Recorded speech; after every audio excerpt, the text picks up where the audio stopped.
Hey, what's going on, everybody? Dr. Mike back again, once again. Just here to share with you guys something real quick that I found to be absolutely interesting, and I felt that it was noteworthy to share with you guys today. Shout out to my boy Reginald Graham. He brought this to my attention in an email. He was like, Doc, I want you to check out this minor documentary about the Aeta or Aeta people of the Philippines, the African tribes of the Philippines. And I checked out this two-part documentary. The first part is 5 to 6 minutes. The second part is 6 to 12. I'm sorry, 11 or 12 minutes long, and I'll link those in the description area below.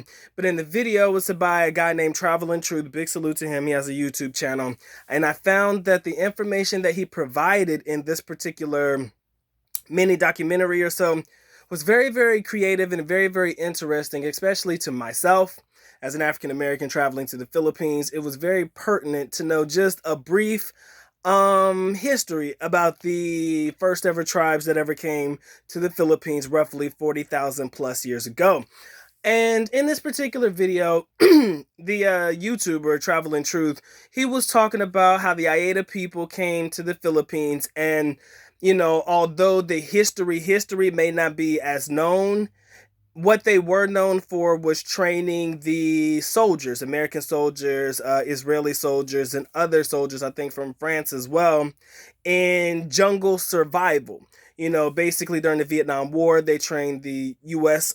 Troops, and in other parts of wars and stuff like that, they trained other troops as well. But they trained these people in jungle survival. That was how they earned their money. And the money that they did earn, they put it back into their community.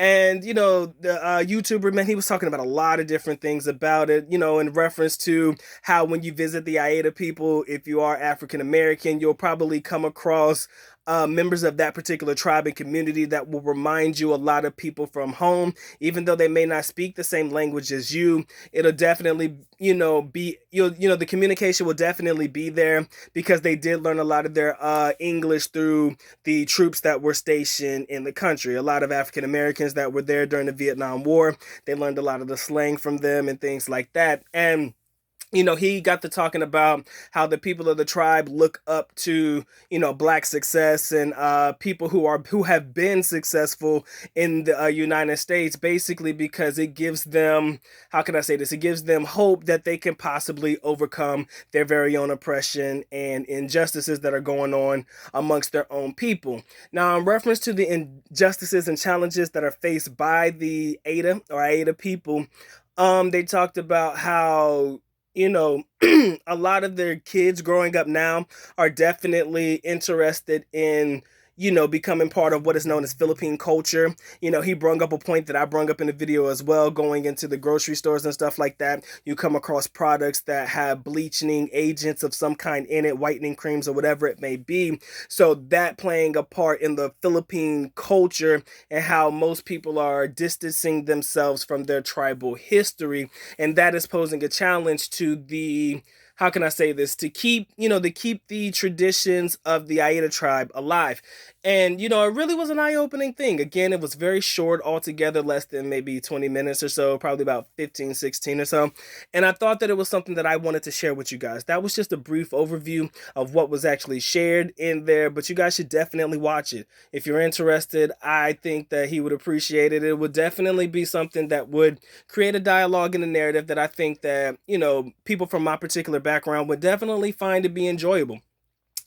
We've talked about time and time again how, the first people to ever come to the Philippines, or the first inhabitants, more so, were the Aeta people and the Aeta tribes. And although there are many, many tribes, they only focused on one in this particular documentary, in a place that he went to go visit just outside of Subic Bay.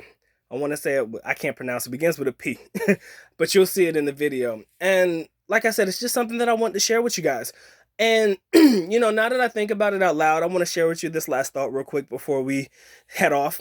Recently in the live stream that we talked about, conditional love for black men and etc. and stuff like that, it hit me. And it made me think a lot when people were saying that, people date African Americans because they're rare. They date African Americans because of a fetish or whatever it may be. And in hindsight, they may or may not be wrong in that particular narrative that they're trying to project. And the reason that I say that they may not be wrong is because, again, if you think about it, yes, the Aeta people exist, But there are so many different people trying to distance themselves from that particular past, people who are actually part of the tribe, that it's becoming, a lost tribe, or like a lost tradition from the people that are actually from there. And then you think about the striving to for the white skin and the stuff like that and everything like that. It kind of sort of makes anybody with a darker skin complexion, with a different style of hair. I know my boy got dreadlocks, or you got the kinky twist, or let's be honest, the nappy hair, which is pretty much synonymous, or the kinky or the coarse hair, I should say, not nappy, but coarse type hair.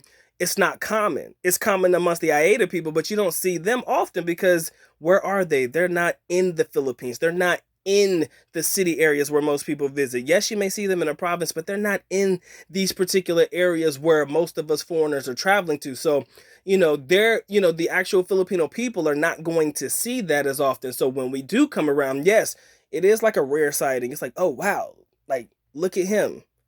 Yeah, we heard about people like them, but look at him, and I guess that does play a point, or it definitely plays a role in the fascination with culture and things like that. And I think that we should all overall revel and accept and embrace the things that make us different. I read a comment earlier. People were like, why does skin color matter? It shouldn't, but it does. All right. Let's not act like you can come to the Philippines and skin color doesn't matter. For some people, it really does mean something to them. It's their distinguishing feature, and it's something that separates them from others. Again, yes, in the United States, it may not be as big of a deal. I'm not saying that it's not, but it may not be as big of a deal. But in the Philippines, it can be a very, very big deal. So for people to bring up skin color and the fact that it does mean something and it is a distinguishing characteristic of an individual, it does make you different from everybody else. Like, trust me, I could go stand somewhere and I could stick out like a sore thumb. No different than if you're Caucasian and you're amongst a crowd of Aeta people, or amongst a crowd of Filipinos who have a darker skin complexion. Again, it depends on your environment, it depends on where you are, and you will stand out. So for people to say that they date a person or they're fascinated by a person because they're rare, you may not see them as often, I say it's just something you embrace, ladies and gentlemen. So that's what I wanted to share with you guys today. Make sure you check out the videos that I posted in the link below. I think you guys would find a lot that was said in those particular videos absolutely awesome. Anything that you want to share about the Aeta people in the comment section below, please feel free. Let's keep the comments clean. Let's just make sure we're respectful. And Doc, I have zero problem with whatever you have to say, all right? Open the dialogue, ladies and gentlemen. It's 2020, and we're really getting it in this year. So, all right, guys, let me know what's going on. With that being said, Good Doc is officially out. At least nako, paalam, which means I'm going now. Bye-bye. As always, love you guys. Mahal kita. Mabuhay. Peace.